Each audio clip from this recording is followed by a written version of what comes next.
ஓம் சாய்ராம். என் அன்பு செல்லமே, உன்னுடைய பிரச்சனைக்கு இங்கு முடிவு கிடைக்கவில்லை. இந்த உலகத்தில் முடிவு கிடைக்காதோ என்ற நீ வேறு ஒரு தவறான முடிவை உன் வாழ்க்கையில் எடுக்க முயற்சி செய்கிறாய்.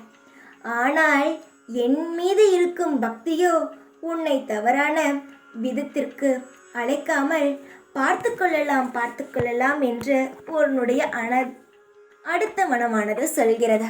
ஒரு மனம் இப்படி சொல்ல, அடுத்த மனம் அப்படி சொல்ல, உன்னையே போட்டு நீ குழப்பிக் கொள்கிறாய். நான் ஒரு உண்மையை சொல்கிறேன். நீ இந்த பிறவியை இப்பொழுதே முடித்து கொள்ள வேண்டும். பிரச்சனைகள் அதிகமாக வருகிறது. என்னால் இதற்கு பிறகு பிரச்சனைகளை தாங்க முடியாது எல்லாம் சொன்னால், இந்த பிறவியில் நீ பாதையில் விட்டதுதான் அடுத்த பிறவியில் தொடரும்.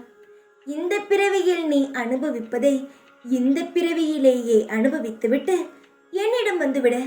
நான் எப்பொழுது உன்னை சந்தோஷமாக வைப்பேன், உனக்கானது எப்பொழுது தருவேன் என்பது உனக்கு தெரியாது.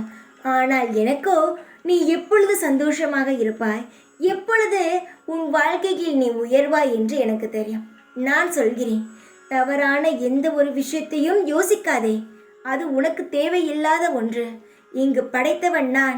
உன்னை பாதுகாக்க வேண்டியது என்னுடைய கடமை. அதிலிருந்து நான் ஒரு நாளும் என் கடமையை நான் மீற மாட்டேன்.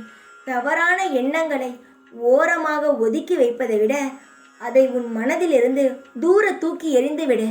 அதுதான் நல்லது. உன் மனம் 1000 குழப்பலாம், ஆனால் தெளிவாக இருக்க வேண்டியது உன் கையில்தான் இருக்கிறது. 1000 பேர் 1000 விதமாக பேசி உன்னை கேலியும் கிண்டலும் செய்யலாம். ஆனால் தெய்வமானது உன்னை ஒரு பொழுதும் ஏளனமாகவோ கேலியாகவோ பார்க்காது. ஏனென்றால் படைத்தது அவன், உன்னை பாதுகாப்பவன் அவன். மேலிருப்பவன் நிச்சயமாக உன் வாழ்க்கையில் உன்னை கரை சேர்ப்பான். யாருக்காகவோ எந்த முடிவையும் எடுக்காதே. சந்தோஷங்கள் பிறக்கும் என்ற நம்பிக்கையில் நித்தம் என்னையே நினைத்து கொண்டு வாழ்ந்து வா. நீ எப்படி நினைக்கிறாயோ அப்படியே உன் வாழ்க்கையானது அமையும். உன் வாழ்க்கை முழுவதும் சுபமாக, வாழ்க்கை முழுவதும் அழகாக நிறைந்து காணப்படும். சுற்றி இருக்கும் உறவுகள் அனைத்தும் போலியாக இருந்தும் யாருமே எனக்கு இல்லையே. நான் உண்மையாகவும் நேர்மையாகவும் இருந்தேன். ஆனால் சந்தர்ப்பத்திற்காக என்னை அவர்கள் உபயோகப்படுத்தி கொண்டு இப்பொழுது என்னை விட்டு நகர்ந்து விட்டார்கள். நான் என்ன செய்ய போகிறேன் என்று கையேந்தி என்னிடம் நிற்கிறாயே. என்னிடம் எதற்காக கையேந்தி நிற்கிறாய்? அம்மா, நான் உனக்கு பலமுறை சொன்னேன். ஆனால் நீயோ ஒரு முறை கூட காதில் வாங்கவில்லை. உன்னுடைய உறவுகள் இப்படித்தான், உன்னுடைய உறவுகளின் சுயரூபம் இப்படித்தான் என்று பலமுறை அவர்கள் முகத்திரையை கிழித்து உன்னிடம் காட்டினேன். ஆனால் நீயோ இல்லை, இந்த வாக்கு எனக்கு கிடையாது. என்னுடைய உறவுகள், என்னுடைய குடும்பம் அனைத்தும் எனக்கு நேர்மையாகவும் இருக்கிறார்கள் என்று தவறான கணக்கு போட்டு இப்பொழுது ஏமாந்து நிற்கிறார். இனிமேலாவது சுதாரி. யாருமே இல்லை என்று கவலைப்படுவதை விட என்னிடம் தெய்வம் இருக்கிறது.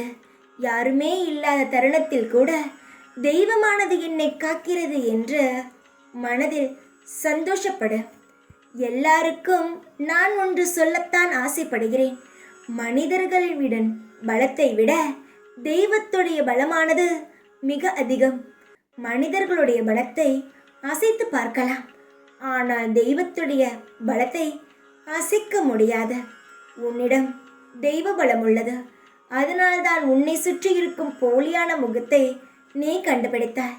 உன்னிடம் தெய்வ குணம் இல்லை என்றால், உன்னிடம் தெய்வம் இல்லை என்றால் நீ எப்படி உன்னை சுற்றி இருக்கும் துரோகிகளை கண்டுபிடித்திருக்க முடியும் தங்குமே? போன உறவுகளோ, ஏமாற்றிய உறவுகளோ, அவர்களை நினைத்தோ ஒரு நாளும் கவலைப்படாதே. அவர்கள் போன தடயங்களை கூட மனதில் வைத்துக் கொள்ளாதே. அவர்கள் சீக்கிரமாகவே உன்னை புரிந்து கொள்வார்கள். ஆனால் திரும்ப வந்தாலும் ஏற்றுக்கொள்ளாதே.